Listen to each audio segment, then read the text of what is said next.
प्रभु श्री राम के तीर से जब रावण मरणासन्न अवस्था में हो गया, तब श्री राम ने लक्ष्मण से उसके पास जाकर शिक्षा लेने को कहा। श्री राम की यह बात सुनकर लक्ष्मण चकित रह गए। भगवान श्री राम ने लक्ष्मण से कहा कि इस संसार में नीति, राजनीति और शक्ति का महान पंडित रावण अब विदा हो रहा है। तुम उसके पास जाओ और उससे जीवन की कुछ ऐसी शिक्षा ले लो जो और कोई नहीं दे सकता।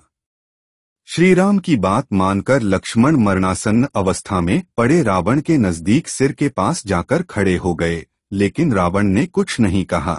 लक्ष्मण ने लौटकर प्रभु श्री राम से कहा कि वे तो कुछ बोलते ही नहीं। तब श्री राम ने कहा, यदि किसी से ज्ञान प्राप्त करना है तो उसके चरणों के पास हाथ जोड़कर खड़े होना चाहिए, न कि सिर के पास।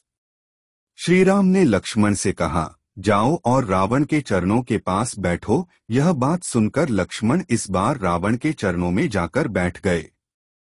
शुभस्य शीघ्रम। लक्ष्मण को अपने चरणों में बैठा देख महापंडित रावण ने लक्ष्मण को 3 बातें बताईं, जो कि जीवन में सफलता की कुंजी है। पहली बात जो लक्ष्मण को रावण ने बताई वह यह थी कि शुभ कार्य जितनी जल्दी हो कर डालना चाहिए और अशुभ को जितना टाल सकते हो टाल देना चाहिए, अर्थात शुभस्य शीघ्रम।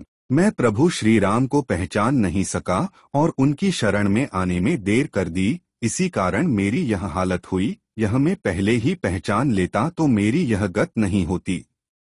शत्रु को कभी छोटा मत समझो। रावण ने लक्ष्मण को दूसरी शिक्षा यह दी कि अपने प्रतिद्वंद्वी, अपने शत्रु को कभी भी अपने से छोटा नहीं समझना चाहिए। मैं यह भूल कर गया। मैंने जिन्हें साधारण वानर और भालू समझा, उन्होंने मेरी पूरी सेना को नष्ट कर दिया। कोई तुच्छ नहीं होता। महापंडित रावण ने लक्ष्मण को तीसरी सीख यह दी कि मैंने जब ब्रह्मा जी से अमरता का वरदान मांगा था तब मनुष्य और वानर के अतिरिक्त कोई भी मेरा वध न कर सके ऐसा वर मांगा था, क्योंकि मैं मनुष्य और वानर को तुच्छ समझता था। यह मेरी गलती हुई। लाइक और सब्सक्राइब जरूर करें दोस्तों।